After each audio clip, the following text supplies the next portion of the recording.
So open up the gates, make way before the King of Kings. The God who comes to save is here to set the captives free. Who can stop the Lord Almighty? Our God is the Lion of Judah. He's roaring with power and fighting our battles. Every knee will bow before him. Our God is the Lamb that was slain for the sins of the world. His blood breaks these chains, and every knee will bow before the Lion and the Lamb. Oh, every knee will bow before him.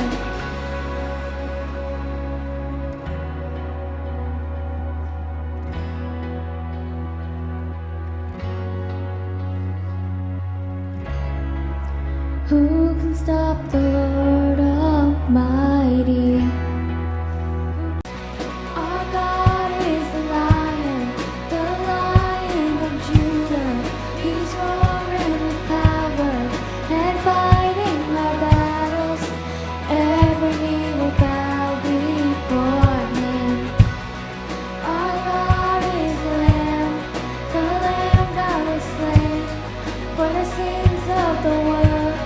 His blood breaks these chains, and every knee will bow before the Lion and the Lamb. Oh, every knee will bow before him.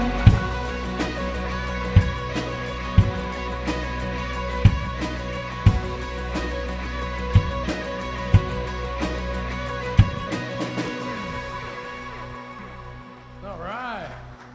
Woo! All right, y'all go have a seat. Go ahead and have a seat. All right, we got a few things we need to talk about. Then we got something we're going to do.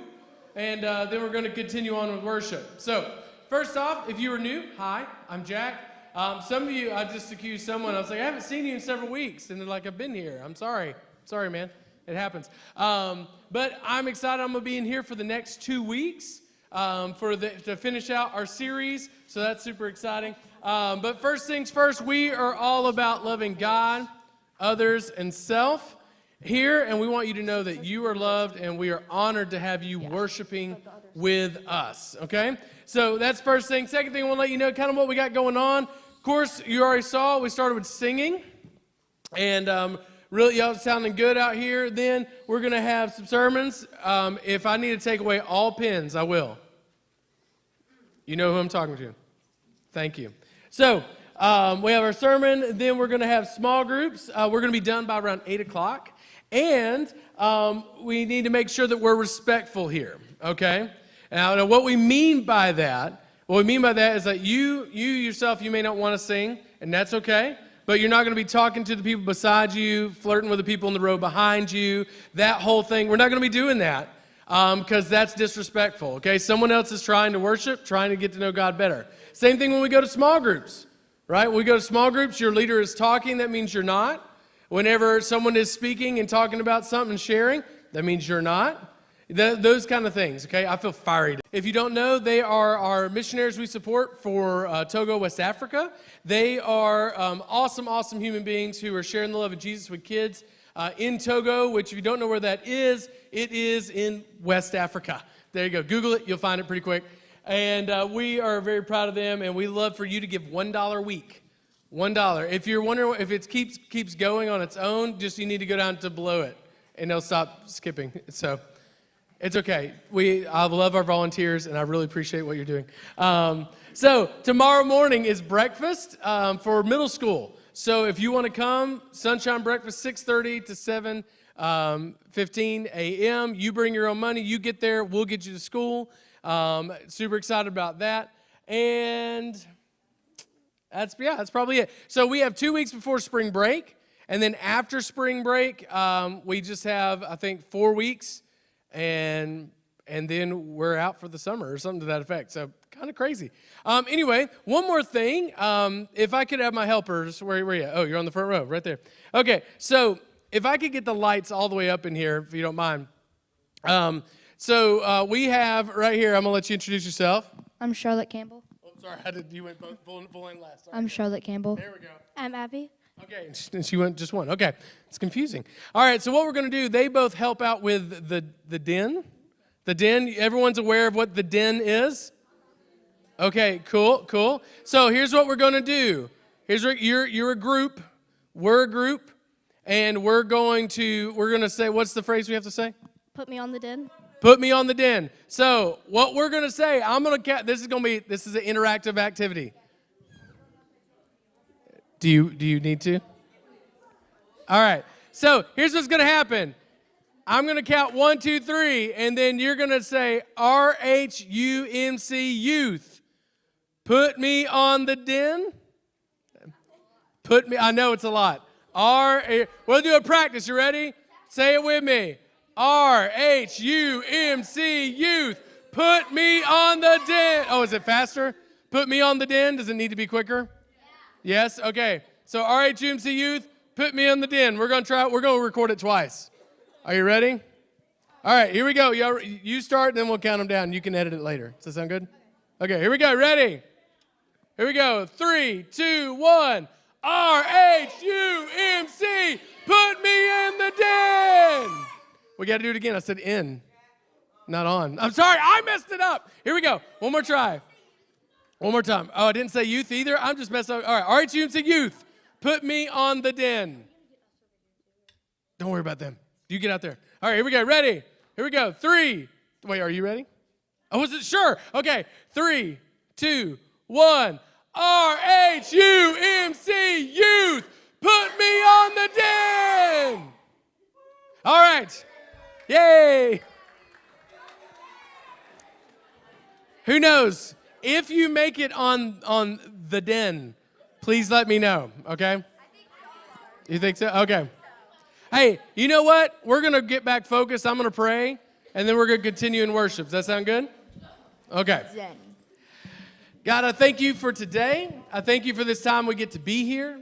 God, as grumpy as I may seem, I am thankful for every single person here. God, I pray that you bless tonight, that you speak through our worship time, through the sermon, and through small groups, God. And I pray that you help us to focus on you and not be distracted. In your name, Lord Jesus, I pray. Amen.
Somebody with a hurt that I could have helped. Somebody with a hand that I could have held.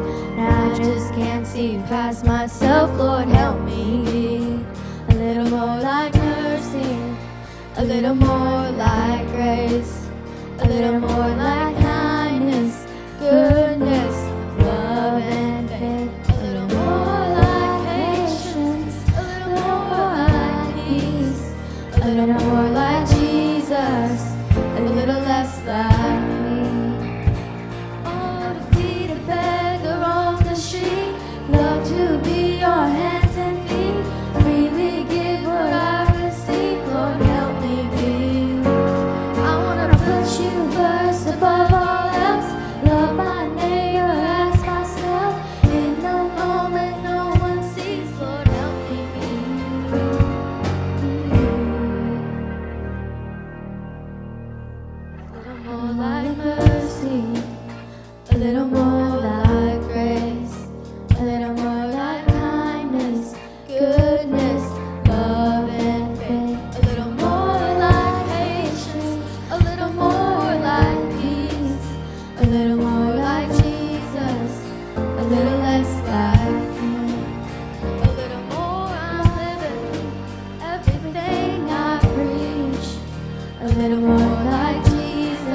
All my words fall short.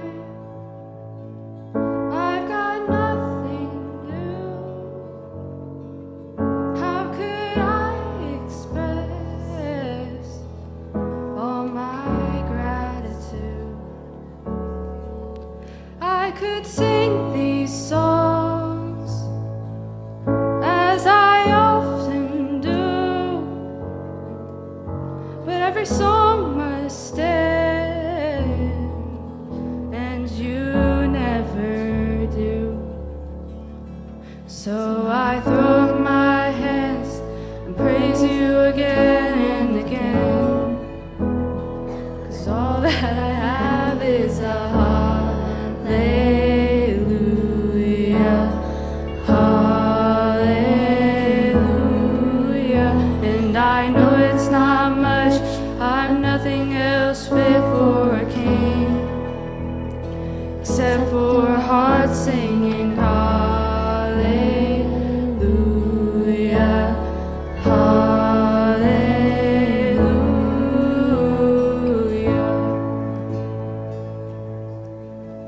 I've got one response, I've got just one move.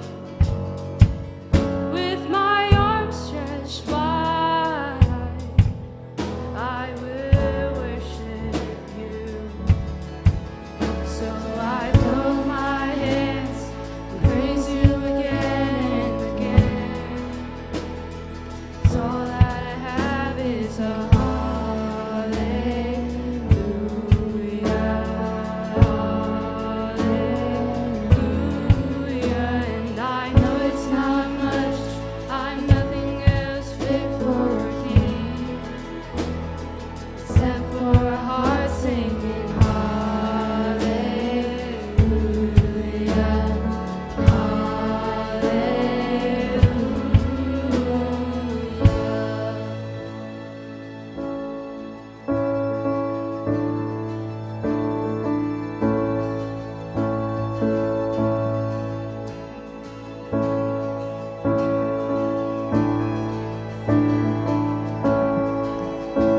Oh, come on, my soul, don't you get shy on me, lift up your song, 'cause you got a lion inside those lungs. Get up and praise the Lord. Oh, come on, my soul, oh, don't you get shy on me, lift up your song, 'cause you got a lion inside of those lungs. Get up and praise the Lord.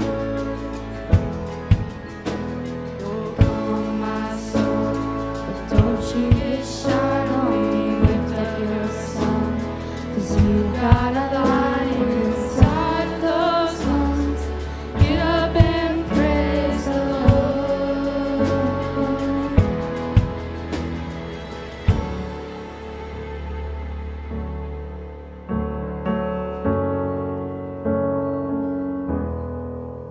So I throw up my hands and praise you again and again, 'cause all that I have is a hallelujah,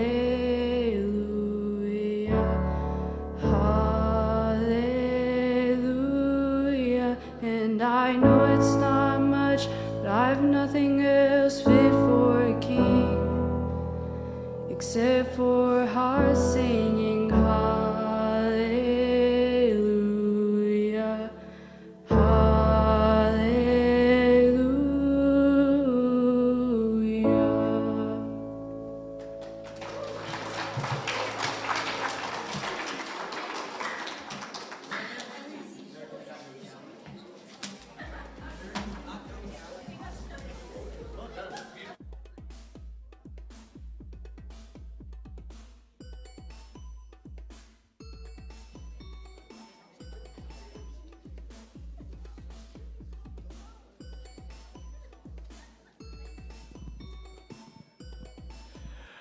All right, everybody. So, we are continuing our series, Plot Twist. And over the past several weeks, we've been kind of talking about Jesus' life, especially towards the last week of him being here on earth, right? And so the first week we talked about, and I have them all up here, I have to read them, forgive me. When we're in trouble, God gives us help, right? We talked about how Jesus coming in to Jerusalem and about how it all seemed really good, and then it ended up not going well. It seemed like everything was going to be great, and then everything turned. Then the next week we talked about when we turn away from Jesus, he doesn't turn away from us. We talked about how two people turned away from Jesus in that moment, that Judas and Peter both did, and Peter returned back to Jesus. He looked to God when he was feeling alone, whenever he was... He decided to turn away, and Judas did not, and how that resulted out. The following week, we talked about sin. When sin brings death, Jesus gives life. And then the following week after that, I think, that's 4, or is that 3? Is that 4? That's 4, good. The following week after that is today, and we're going to talk about that. So, but this has been a cool thing we're talking about. Really, it's all centered around the biggest plot twist ever, which is that God would send himself. He would send Jesus. He would send him down to die for us. Like God would take those steps before we deserved it, before we earned it. That's the biggest plot twist ever. And today what we're going to be really focusing in on is we're going to take a look at a story about two of Jesus' followers 3 days after he was crucified. Okay? Now, and what we're going to be addressing today is something I believe we all can relate to. And that is loneliness. How many of you have ever felt lonely, right? Maybe for you, maybe it was your family had to move. We have a lot of military here. You make friends, and then 3 or 4 years, you have to move. Maybe for you, it was that first day of school, and you didn't know anybody. You weren't put in class with all your friends, and so you weren't sure who was going to be your friend or not. You felt lonely. Maybe for you, it was when you discovered that you like something, like maybe you discovered a new sport, but all your current friends don't like that, and you figured out that, oh man, I really want to go down the lacrosse road, or I want to go into band, and all my friends don't, and you felt lonely. More than likely, you have felt it sometime in your life. Listen up. And the truth is that right now your generation is one of the loneliest generations that we have on record, right? And it's interesting because your generation, Gen Z, this age, we have more connectivity than ever, right? We can talk to people all the way across the world, like instantaneous. It's kind of crazy how connected we can be, and yet we are part of the loneliest group in the past about 6 decades. And it's to me, it's real interesting. Because loneliness is something that can have a major effect. Now, if you don't know exactly what loneliness is, definition right here of loneliness is sad because one has no friends or company, right? We've all been in that space at some point in time.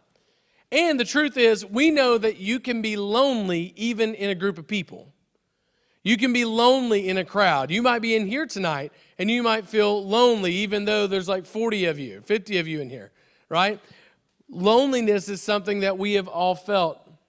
I remember, I was trying to think back times when I felt real lonely. There's been a couple times, I moved, whenever I was a kid, I moved from one elementary school to a different one because my dad was a PE teacher. We moved. I remember that was a pretty lonely time until I got to know some people. But the worst time I ever remember feeling very lonely was I went actually on a church camp with a church that wasn't my own.